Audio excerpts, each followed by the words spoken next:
Hello students, today we will start class 9th chapter 6 lines and angles. So exercise 6.1.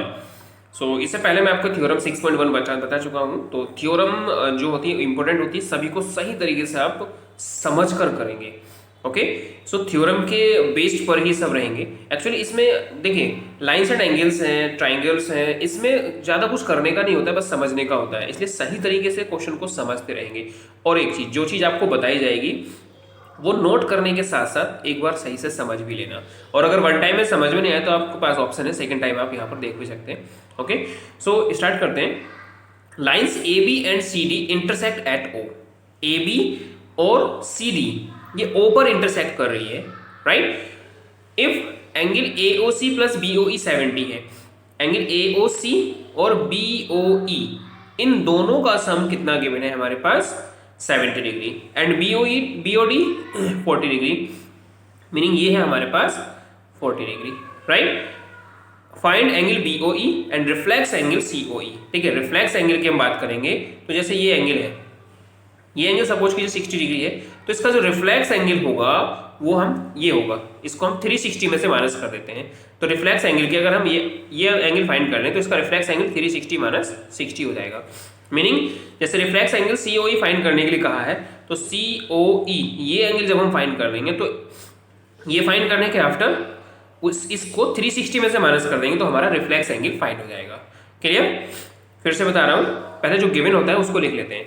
देखिए यहाँ पर angle A O C plus angle B O E कितना given है हमारे पास 70 degree. Okay, B O D कितना है, angle B O D ये है हमारे पास 40 डिग्री. अब देखिए बी ओ डी 40 डिग्री है, क्या हम कह सकते हैं कि angle A O C equals to angle B O D होगा?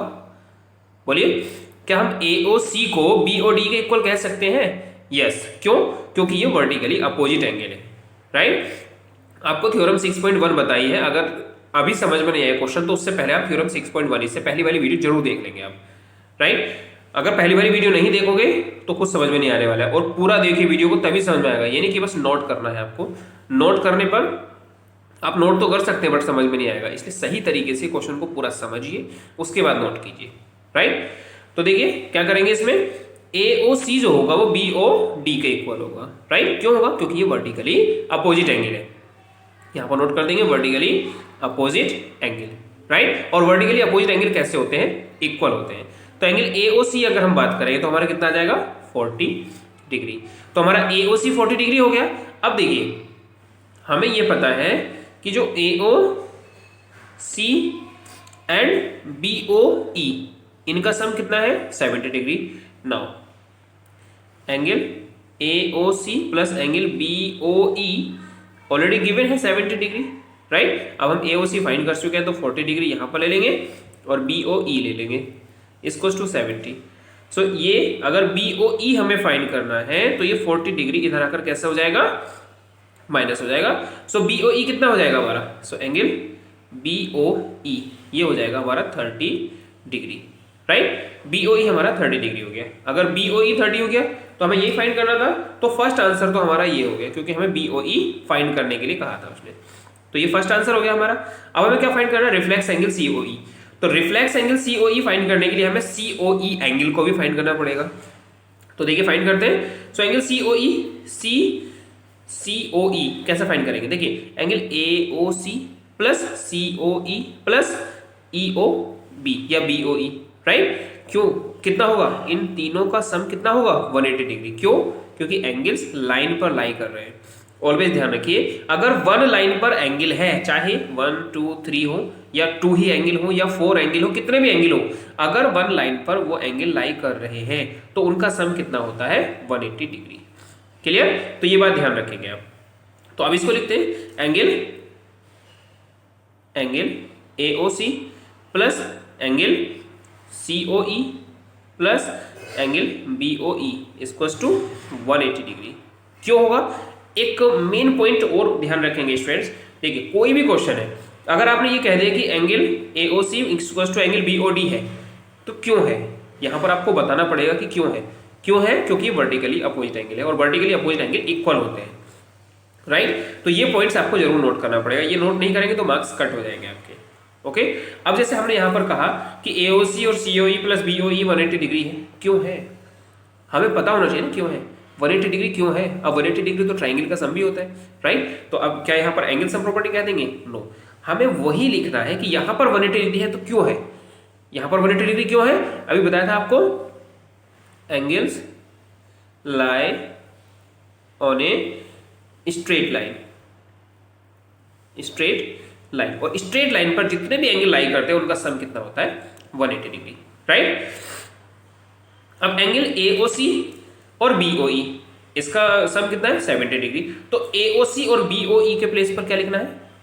Angle AOC plus angle BOE कितना, प्लस एंगल COE, इसको बाद में लिख लेंगे, इसको 180 डिग्री। इसके प्लेस पर क्या लिखेंगे? 70, COE इसको 180, राइट। सो एंगल COE अगर हमें फाइंड करना है तो 180 माइनस 70, सो COE कितना हो जाएगा? 110 डिग्री। अब हमारे पास COE 110 हो गया, हमें फाइंड क्या करना है? Reflex angle COE। हमने आपको बताया था angle COE plus reflex angle COE, इनका सम कितना होता है? 360 डिग्री, राइट। सो अब COE कितना है हमारे पास? 110 प्लस रिफ्लेक्स एंगल COE कितना हो जाएगा? 360। तो रिफ्लेक्स एंगल COE अगर हमें फाइंड करना है तो वो हो जाएगा 360 माइनस 110, राइट। अब 360 में से 110 को माइनस कर देंगे तो क्या आ जाएगा? 250 डिग्री। तो ये रिफ्लेक्स एंगल COE फाइंड हो गया हमारा, ओके। COE ये हमारा आंसर हो जाएगा, ओके स्टूडेंट्स। तो इस वे में क्वेश्चंस को सोल्व करना है। नेक्स्ट क्वेश्चन नंबर 2 है students, in figure lines AX and MN intersected at O। जो AX है एंड MN, AX नहीं XY होगा, XY एंड MN, जो लाइन XY है और MN है, इसको XY समझ लीजिए, XY एंड MN इंटरसेक्ट कर रही है at O if POY 90 degree है। एंगल POY कितना है? 90 डिग्री। एंड A और V का रेशियो कितना दे रखा है? 2:3। हमें C फाइंड करना है, राइट। देखिए सबसे पहले हम क्या करेंगे, angle POX plus angle POY कितना होगा? 180 डिग्री। क्यों होगा? क्योंकि ये लीनियर पेयर है, राइट। अब लीनियर पेयर से हम POX फाइंड कर लेंगे, POX प्लस ये है 90 इसको 180 डिग्री। सो POX की अगर हम बात करेंगे तो ये हो जाएगा 180 minus 90, right. So angle POX इसको 90 डिग्री होगा। अब POX 90 हो गया। अब बताइए नाउ POX है कितना वैसे हमारा? A plus B। जो हमारा POX है वो कितना है? A प्लस B इसको 90 डिग्री। अब देखिए A और B का रेशियो कितना दे रखा है? 2:3। लेट A कितना हो जाएगा? 2x and B 3x, okay. अब इसमें वैल्यू पुटअप कर दीजिए, तो 2x प्लस 3x इसको 90, राइट। तो अब बताएंगे हम कितना हो जाएगा? 5x इसको 90, दैट इज x इसको 90 अपॉन 5 से डिवाइड कीजिए, 18 हो जाएगा। सो x इसको हमारा 18 डिग्री हो गया। अगर x 18 आ गया तो हम v फाइंड करना चाह रहे हैं, क्यों? देखिए b प्लस c कितना होगा? MN क्या है? एक लाइन है, और उसमें b और c की जो सम होगा वो कितना होगा? 180 डिग्री, ओके। तो b अगर हमें पता चल जाएगा तो हम c फाइंड कर सकते हैं। तो लिखते हैं b। सो b कितना हो जाएगा? b था हमारा 3x, 3 into 18 that is 54 degree, right. Now b plus c equals to 180 degree. b और c 180 डिग्री क्यों होगा? ये भी क्या है आपके? लीनियर पेयर, ये भी लीनियर पेयर है। अब b है हमारे पास 54, c हमें फाइंड करना है इक्वल्स टू 180। तो c कितना हो जाएगा? 180 माइनस 54। अब 180 में से 54 को माइनस कर दीजिए, तो यहाँ पर हमारा कितना हो जाएगा? 6 और 2 1 दैट इज 126 डिग्री हो जाएगा। तो हमारे पास c फाइंड हो गया, हमें c ही फाइंड करना था, ओके। तो ये हमारा आंसर हो जाएगा, c इक्वल्स टू हो जाएगा 126 डिग्री, ओके। सो अब नेक्स्ट क्वेश्चन है क्वेश्चन नंबर 3। क्वेश्चन नंबर 3 है in figure angle PQR equals to angle PRQ। जो हमारा PQR है पी क्यू आर वो पी आर क्यू के इक्वल है, राइट। हमें प्रूव करना है कि जो पी क्यू एस है वो पी आर टी के इक्वल होगा। ठीक है, बहुत ही सिंपल क्वेश्चन है। ठीक है, क्या इक्वल है? एंगल पी क्यू आर किसके इक्वल गिवन है? पी आर क्यू के इक्वल गिवन है।